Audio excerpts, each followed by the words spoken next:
Some stories are so creative, they almost don't feel like made-up ideas, but truths that have been around since the beginning of time and passed down through generations. 1968's fantasy book, The Last Unicorn, by Peter S. Beagle, doesn't feel like a story invented by a man who was working on it off and on for 6 years.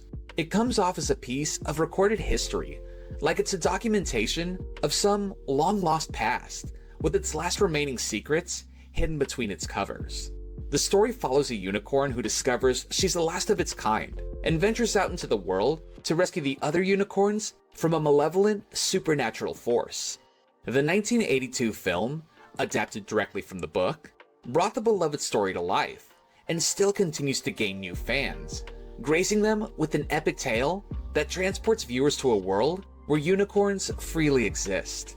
Not only is it a celebrated fantasy adventure film, but it's also one that has fascinated audiences with its symbolism that only makes it more mysterious and enchanting.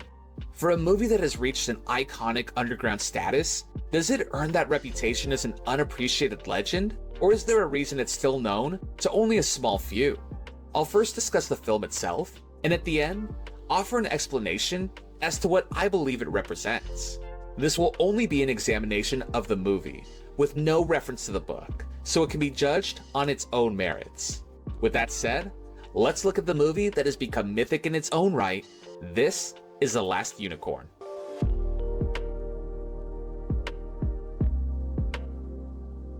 The movie opens up on its strongest feature, the scenery, and the set pieces in this film are the inarguable standouts. This forest in particular exhibits every shade of green imaginable, brightened by beams of sunlight and darkened by the canopy's shade.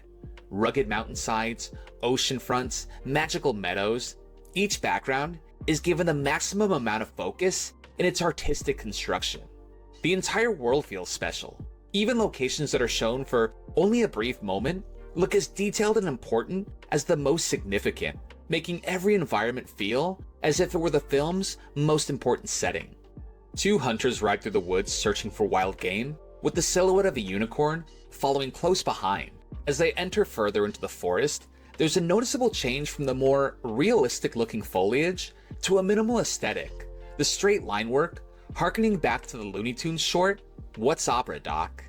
Changing the artistic style in such a drastic way is impactful in making the small section of forest feel like a completely separate world, and the artwork proves wildly successful in all areas of the movie.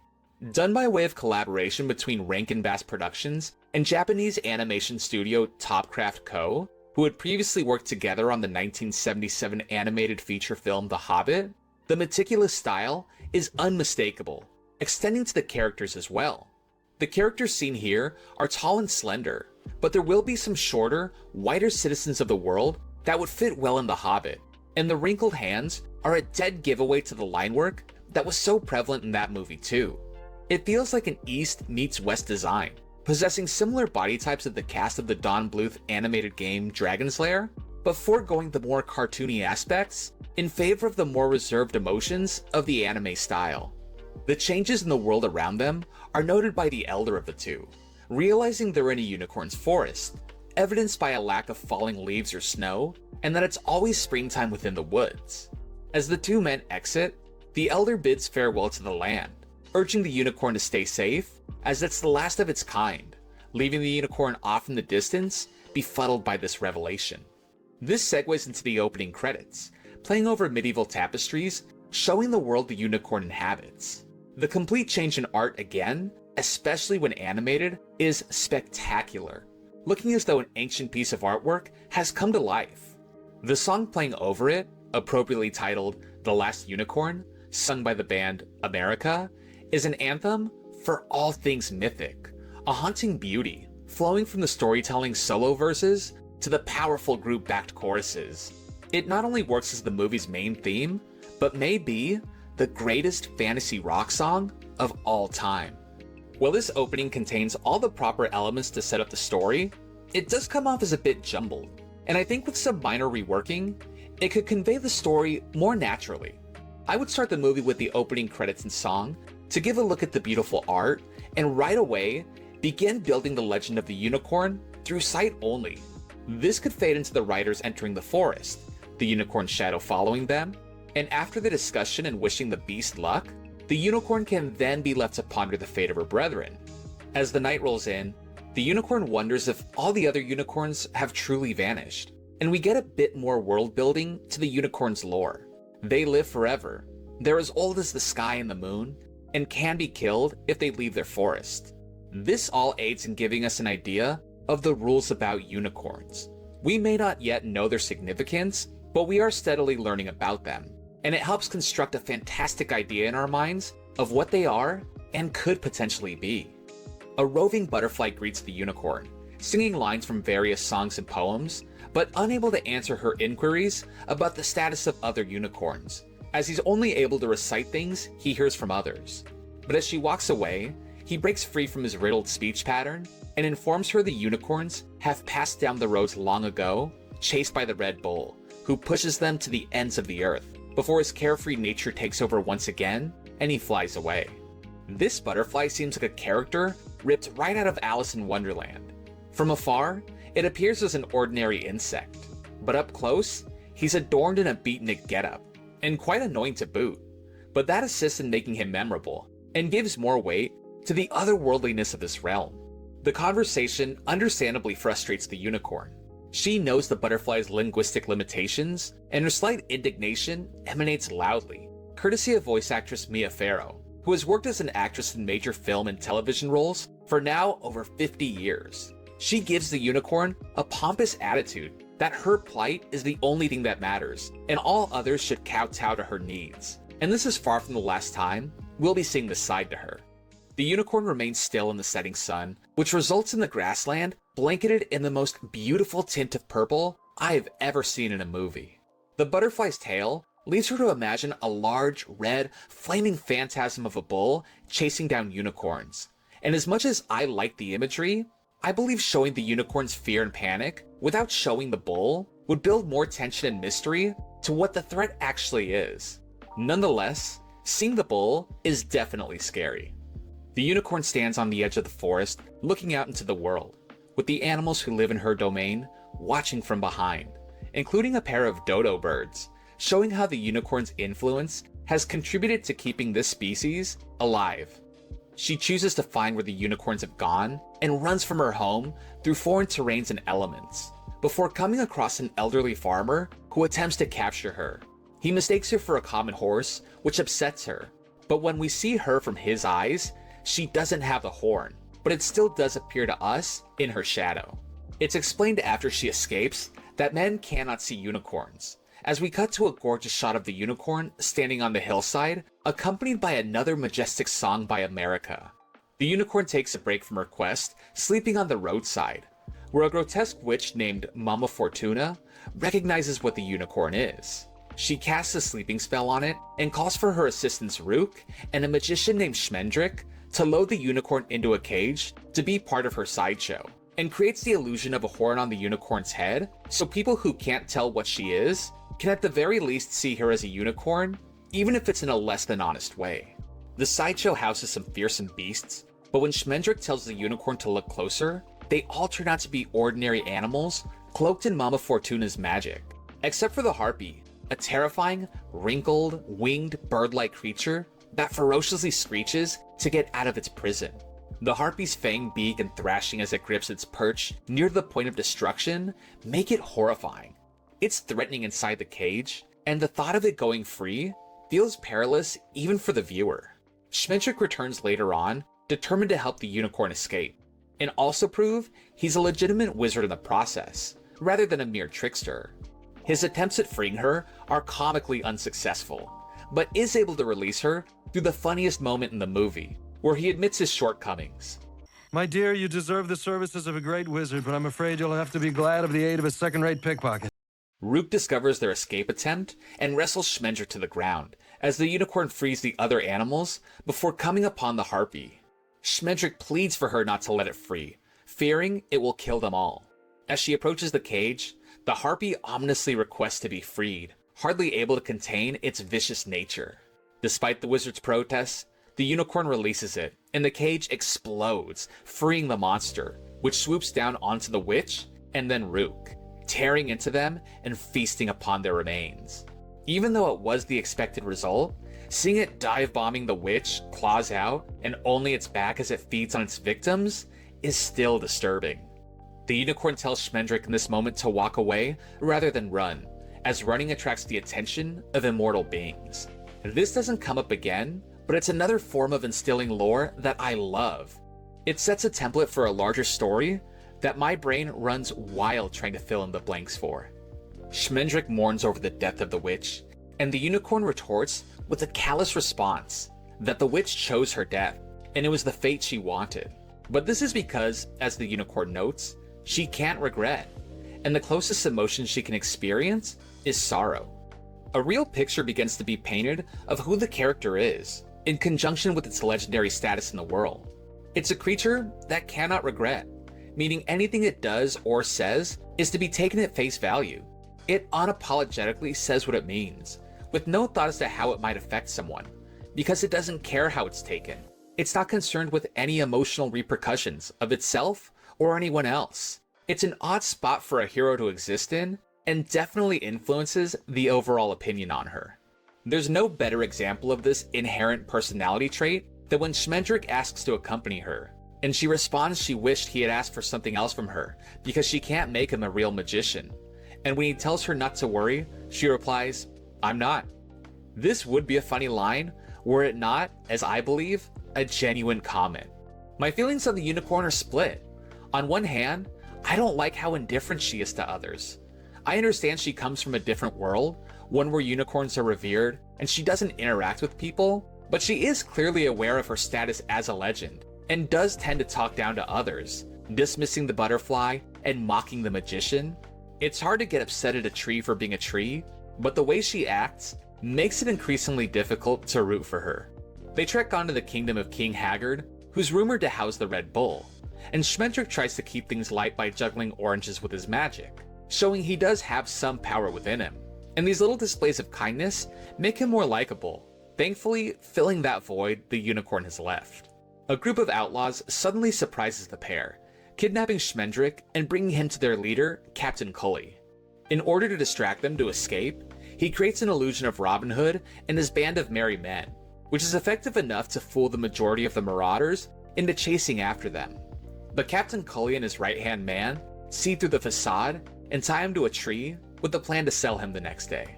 Schmendrick, now alone, casts a spell in hopes of freeing himself, but his poor magical abilities accidentally bring the tree to life, making it grow a face and speak like a much older woman.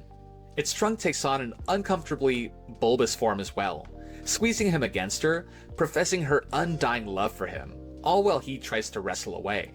The unicorn approaches them, which angers the tree, who says she's willing to perish with Schmendrick to keep him to herself. The wind swirls and lightning crashes all around, setting up an exciting battle between the unicorn and the magically infused tree, only for it to be concluded by the unicorn walking up to the tree and touching it with its horn, reverting it back to its original state. To be fair, there hasn't been any promise or indication of this being an action-oriented cartoon, but the swift resolution to this setup does feel like a bit of a letdown, having at least some sort of a conflict. The duo begins to head out, but Molly, one of the members of Captain Cully's camp, spots them leaving and can see the unicorn, horn, and all. This isn't a jovial revelation for her, however, as Molly shouts angrily, wanting to know where the unicorn has been over the years, when she was supposed to appear to her when she was an innocent young maiden, and even screams, "How dare you come to me now, when I am this?" Her reaction is so primal, and we almost see her regress to the state of a young girl the way she sobs and curses the unicorn, before ultimately forgiving her. It again emphasizes the importance of the unicorn to the people of this world, and the reverence people have for it, possibly empowering its continued arrogance.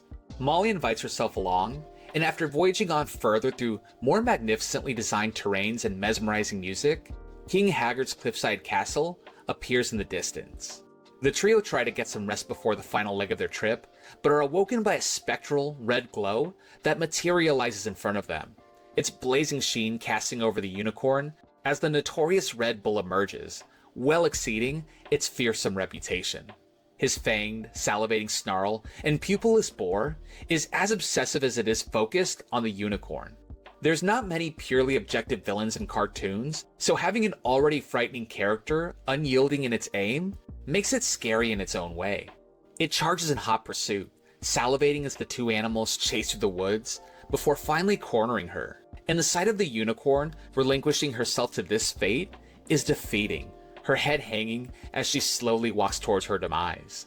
With no other option, Molly urges Schmendrick to use his magic, which against all odds and expectations actually works, transforming her into a human woman. This succeeds in fooling the bull that there is no more unicorn present, so it makes its way back to King Haggard's castle. What should be cause for relief turns into anguish as Molly holds the newly human unicorn with a shrill cry, fearing the unicorn will go mad in this form. This version of the unicorn is so striking, with cascading white hair that blends nicely against her fair skin and goes along with her enormous purple eyes that feel full of sadness once they fully open. Molly continues to weep over the unicorn's new body, and when the unicorn realizes what's happened, she cries too. I wish you had let the Red Bull take me. I wish you had left me to the harpy. Her hysteria is justified, but also comes off as a bit melodramatic. She was about to be captured by the Red Bull, and rather than being grateful to fight another day, she can't, or at least chooses not to, acknowledge what Schmendrick did was helpful, instead crying and bemoaning his efforts. The next morning, the three enter King Haggard's castle, and introduce the now human unicorn as Lady Amalthea, which I will be calling her as well the remainder of the time she takes this form. Rather than a busy and boisterous kingdom, it's desolate, harboring no observable signs of life, even the cobwebs looking as if they'd been abandoned years ago. The eeriest and, oddly, most fascinating part are the peering faces embedded in every wall and column. Their unblinking stares, horribly incongruent teeth, pointed noses, and dour expressions, they don't feel like they were carved, raising a slew of questions about their origins. Are they trapped souls, spies, or devils patrolling the castle halls? Or maybe they have some unknown connection to King Haggard himself. It's one of those mysteries where the questions, then the answers could be. They meet the gray-skinned, decrepit King Haggard, voiced by Christopher Lee, and his son Prince Lear, voiced by Jeff Bridges. And Schmendrick tries to get the three of them hired to the king's court, offering his service as a magician and Molly as a chef. But King Haggard only keeps things around that make him happy, including a wizard named Madruk. Molly tells King Haggard they should be hired because Madruk doesn't make him happy, prompting Haggard to call for him. When Madruk first appears, it's a warm reunion as he recognizes Schmendrick and makes the world feel increasingly bigger, given their untold history with these two knowing each other, possibly having crossed paths at some point through their wizardry. The king informs Madruk that he will no longer be in need of his services, which angers the wizard, who begins to cast a spell until Amalthea steps forward and the mark where her horn once protruded from glows, making the lightning and tornado he summoned dissipate. Madruk can see through Amalthea's facade and gleefully warns Haggard that he's invited his own doom into his kingdom before disappearing. This movie has an unbelievable amount of compelling side characters. Madruk was only on screen for a few minutes, and I want to know more about him. King Haggard notices Amalthea looking out at the sea, and when he looks into her eyes, he sees her forced home in them, causing him to scream in a rage that he cannot see himself in her eyes and demands to know who she is. But Prince Lear convinces him that the travelers are already here, calming Haggard down, who's willing to risk his downfall if they may bring him happiness for even a moment, showing how desperate he is for even the smallest shred of joy. A montage plays of the three living at the castle, Molly washing dishes while a peg-legged, eye-patch-wearing cat roams behind her, Prince Lear fighting a dragon who curiously has a Godzilla roar in order to win Lady Amalthea's affections. Schmendrick performs tricks for King Haggard, some really funny ones too, as we settle into the prince confiding in Molly that he hasn't had any success in winning over Lady Amalthea. Molly goes to Amalthea, who's begun to forget who she is and her purpose for being at the castle, going into a song about how she was once wise and innocent, but now that she's a woman, she now knows pain, and everything feels strange, as she looks at the paintings of unicorns that decorate the castle wall. It's a thankfully brief song, not because it's bad, but because everything that needed to be said and conveyed is, and isn't extended past what's necessary. And I wouldn't be object to seeing other animated features follow this example. Molly tells her that Schmendrick is continuing to help, but Amalthea dismisses his effort, calling him Haggard's clown, and that she wants no help from him, until Molly corrects her, saying he's buying time for them to discover the other unicorn's whereabouts. Amalthea cries for forgiveness and runs off, obviously distraught at her internal struggle keeping true to herself and her mission, but still apparently lucid enough to mock Schmendrick for not providing her the assistance she desires. You can attribute it to the stress of the events around her, but this still doesn't feel out of character for her, and makes her come across as entitled no matter what body she's in. A rumble echoes through the kingdom, shaking the castle walls, and the pirate cat alerts Molly that if the unicorn remains in her human form much longer, she'll remain a person forever, and tells her the only way to get to the Red Bull is when the wine drinks itself, when the skull speaks, when the clock strikes the right time. Only then will you find the tunnel that leads to the Red Bull's lair, as he comically moves his eye patch to his other eye, which also seems fine. Prince Lear goes up to give Amalthea a poem he's written for her, and this is my favorite song of the movie, and one of my favorites from any animated film, because of its intentional simplicity and the lyrical construction being true to the character. The prince isn't the deepest, partially to not being explored more in depth, and because he just may not be that interesting of a person in his world. And it's reflected in his song, which despite his limitations, comes off as so genuine. It makes it more meaningful and believable than any loud, excessive declaration could be. His best efforts to express himself, even in his singing, comes off as someone who's pushing every limit of himself to convey his feelings. The song is sung by famed actor Jeff Bridges, and his performance singing sounds like he's exhausting every physical and creative breath to tell Amalthea how much he loves her. It starts with him at his desk, trying to write Amalthea a love poem as he throws away each page and sings, "I've had time to write a book about the way you act and look, but I haven't got a paragraph. Words are always getting in my way. Anyway, I love you. That's all I have to tell you. That's all I've got to say." His pining continues until the two join together for a duet, ending with Amalthea accepting that she's a woman and embracing the prince in a surprising turn. The next day, as Amalthea stares into the sea, King Haggard tells her how Prince Lear isn't his real son, and that he only adopted and raised him because he thought it would make him happy. It's hard to tell if the king is purely evil or just miserable, or evil because of his misery, or vice versa. He claims to know her true form, and invites her to view what it is that makes him truly happy, pressing her to look into the ocean below. He divulges to her that he sent the Red Bull to round up all the world's unicorns and bring them to him, because they're the only thing in life that brings him joy, with their shining and grace, and once the bull brought them to the castle, it drove them into the sea, and when the king watches them, he feels young again. Haggard looks into Amalthea's eyes, but no longer sees the forest, just his own reflection, causing her to cry, which Schmendrick implores her not to do, because if you become human enough to cry, no magic can change you back. Schmendrick, Molly, and Amalthea venture beneath the castle to find the Red Bull, and come across a skeleton that makes itself laugh deliriously. Oh,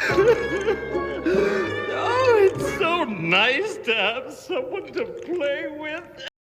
He's a riot too, cracking himself up into fits of laughter, heckling them any chance he gets.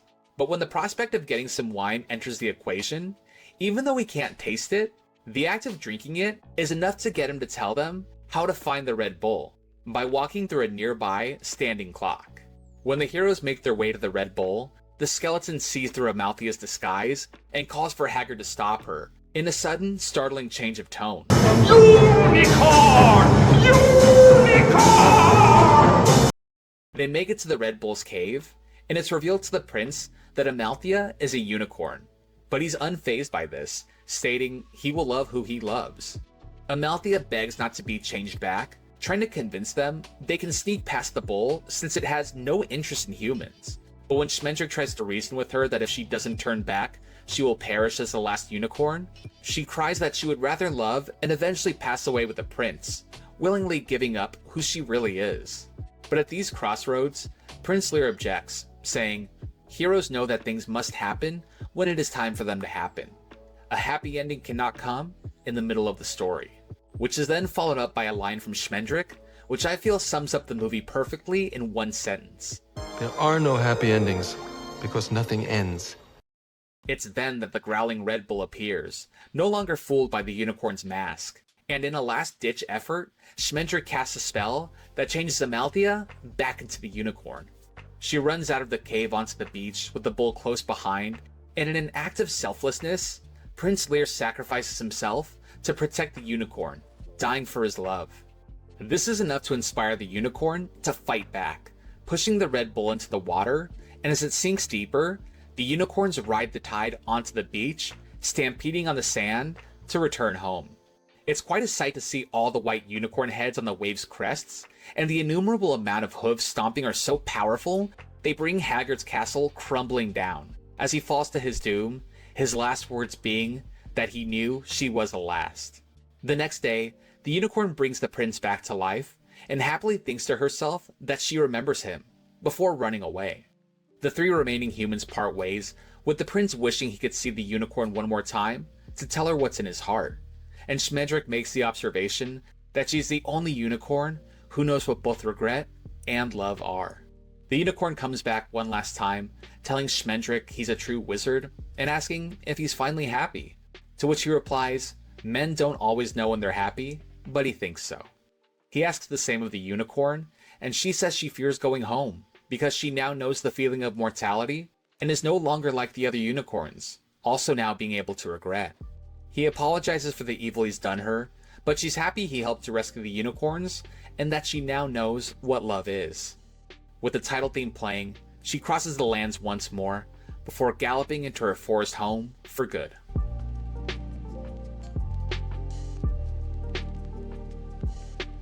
The Last Unicorn had less than spectacular financial success upon its theatrical release, making $6.5 million against a $3.5 million budget.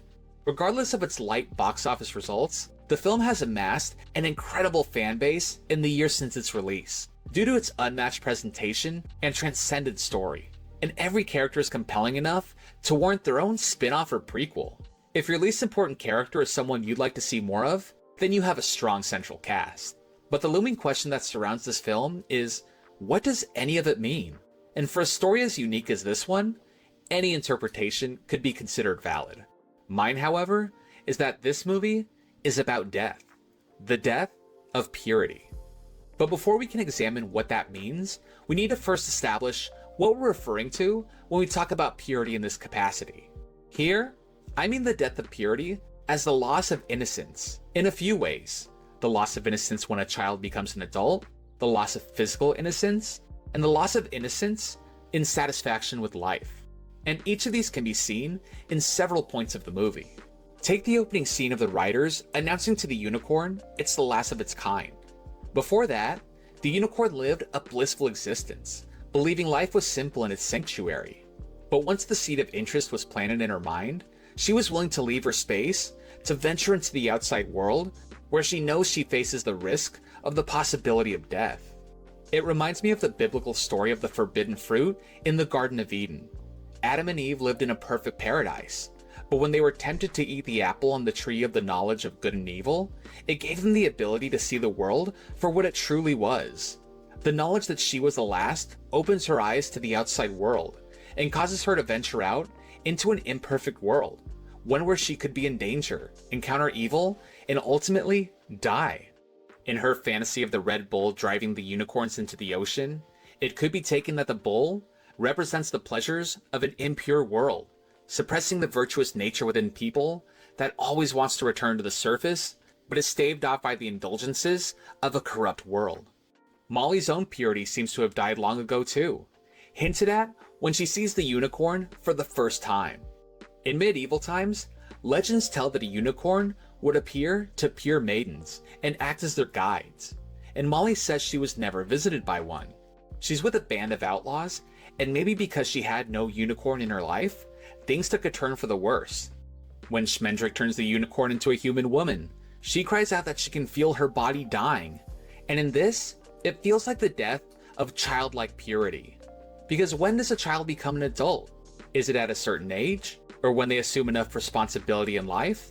Possibly, But maybe it's when they're able to comprehend the idea of death. That changes a person, going from a carefree life to wondering if today will be your last. And the unicorn, now conscious of her body dying a little bit every moment, could be considered the death of her purity. Even King Haggard's own purity seems to have been lost a long time ago. The king, who has had everything one could ever ask for, now only finds joy in the unicorns he's captured, saying they make him feel young once more. Haggard's loss of purity can be seen as having exhausted every earthly pleasure, no longer finding satisfaction in anything. Riches, merriment, not even raising a son could hold his attention. His desperation for new sources of happiness has only made him more cold. We see the longer Amalthea stays in her human form, the further she goes from her state of purity as the unicorn, forgetting that version of herself, now indulging in the earthly pleasure of love. With each day, she becomes less focused on who she was and falls more into the earthly trap of infatuation, to the point where she was okay dying as a human if it meant being with the prince, even though it's not what she wanted deep down. And though love may corrupt purity, it can also give a new power that purity cannot, because as a pure creature, the unicorn was unable to stave off the Red Bull. But when the prince made his selfless sacrifice, the love the unicorn still had deep within her for the prince gave her the power to overcome and drive the Red Bull into the ocean. Even in the end, with the unicorn turning back into its old self, it never could completely be what it once was. Now able to experience regret, but on the plus side, also still holding on to that feeling of love, which it was thankful for. In the decades since, there have been a few different projects adapted from the book, with the most anticipated being a live-action adaptation, but to this day, has still not come to fruition. If there were never to be anything else made based off The Last Unicorn, the movie would be a more than worthy representation of the source material. And Beagle knows the impact his work and its film companion has had on people. And rather than become jaded, it still leaves him in awe. What continues to get me is the people who come up and try to tell me what the book meant to them, or the movie, and start to cry. Sometimes they simply can't get the words out, and I feel like Schmendrick, when he casts real magic for the first time, picks himself up because he's fallen on his face doing it and thinks, I wonder what I did. I did something. Which is pretty much the way I feel. I know I did something. I'm still finding out these years later what I did.